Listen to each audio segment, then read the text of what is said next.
Hello guys, welcome to WeMake toppers 2.0 batch. तो स्वागत है आपका वीमेक टॉपर्स में। और आज का हमारा लेक्चर नंबर 3 क्लास 10 साइंस। तो आज के इस लेक्चर में हम आपको डिस्कस करने वाले हैं आखिर केमिकल इक्वेशन क्या होता है, क्या इसकी डेफिनेशन है और आखिर केमिकल इक्वेशन इसको आज हम डीपली समझने वाले हैं। तो वीडियो में लास्ट तक बने रहना। यदि आपने इससे पहले 2 लेक्चर सभी साइंस के नहीं देखे तो जाके पहले उनको वॉच कीजिए। कॉपी पेन पेंसिल लेकर बैठ जाइए, साथ के साथ में आपको नोट्स तैयार करने हैं। तो आज का टॉपिक है बच्चों हमारा chemical equation. WeMake toppers 2.0 class 10 science 2025 batch. तो सबसे पहले बच्चों बात करते हैं डेफिनेशन की। तो केमिकल इक्वेशन क्या है हमारा? It is the way to represent chemical reaction. It is the way to represent a chemical reaction, यानी कि एक ऐसा तरीका जो कि रिप्रेजेंट करता है किसको? केमिकल रिएक्शन को। बाय यूजिंग फॉर्मूले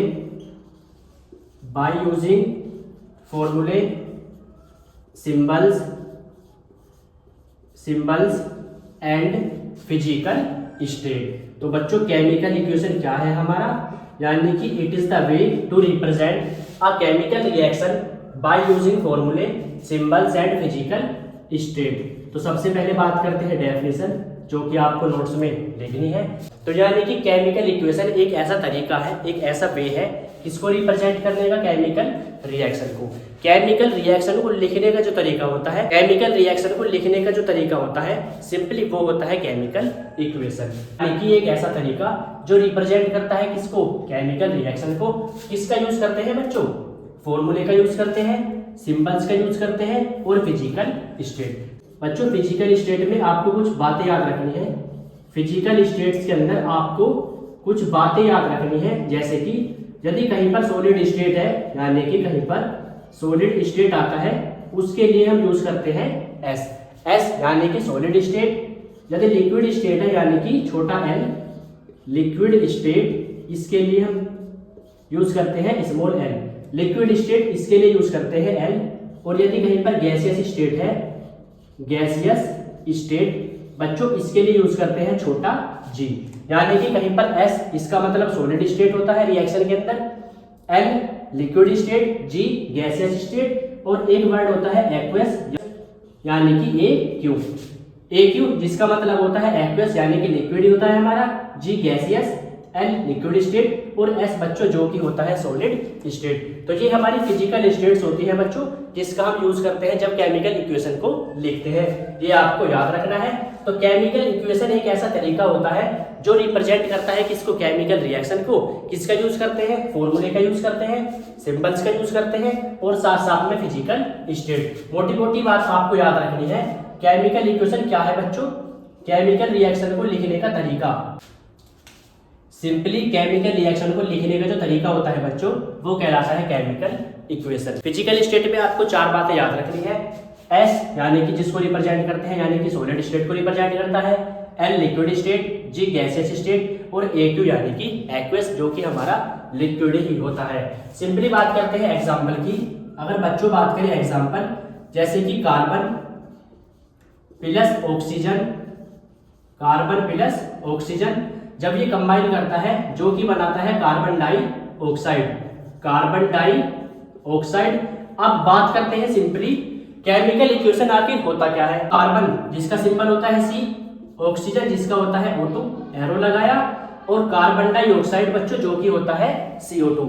अब बात करते हैं फिजिकल स्टेट। बच्चों कार्बन का सिंबल C, ऑक्सीजन का O2 और कार्बन डाइऑक्साइड जो कि होता है हमारा CO2।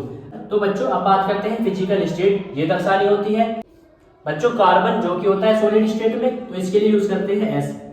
ऑक्सीजन जो कि होती है गैस और कार्बन डाइऑक्साइड जो कि होती है हमारी गैस। तो केमिकल इक्वेशन क्या होती है? किसी भी केमिकल रिएक्शन को रिप्रेजेंट करना उसके सिंबल्स के साथ और उसकी फिजिकल स्टेट आपको याद रखनी है। उसके सिंबल्स, फॉर्मूले, उसकी फिजिकल स्टेट। कार्बन का सिंबल C, ऑक्सीजन का O2 और कार्बन डाइऑक्साइड का CO2। अब बात करते हैं फिजिकल स्टेट। कार्बन जो कि होता है सॉलिड स्टेट, तो इसके लिए यूज करते हैं S।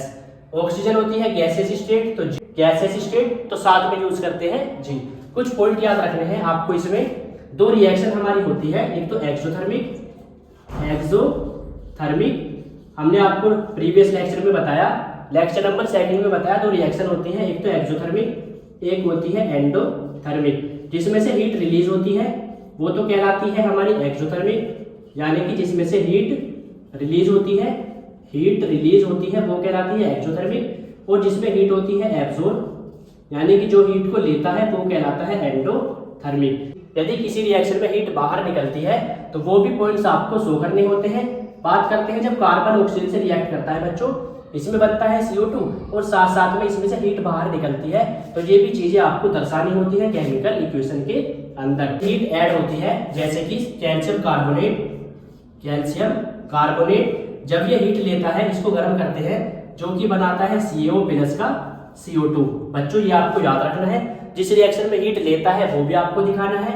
यहाँ पर डेल्टा जिसका मतलब होता है हीट, बच्चों इसने हीट ली है और जो कि एग्जाम्पल है किसका, एंडोथर्मिक रिएक्शन का। इसका एग्जाम्पल है बच्चों एंडोथर्मिक रिएक्शन। ऊपर वाला एग्जाम्पल है किसका, एक्सोथर्मिक का, हीट रिलीज होती है, इसमें हीट लेता है जो कि एग्जाम्पल है किसका बच्चों, एंडोथर्मिक रिएक्शन का। ये पॉइंट्स आपको याद रखने हैं और ये हमारा बन जाता है केमिकल इक्वेशन। तो बच्चों बात करते हैं कैल्शियम कार्बोनेट जो कि होता है सॉलिड फॉर्म में यानी कि S, कैल्शियम ऑक्साइड जो कि होता है सॉलिड फॉर्म में, और CO2 जो कि होता है गैसियस। तो आपको फिजिकल स्टेट भी दर्शानी होती है केमिकल इक्वेशन के अंदर।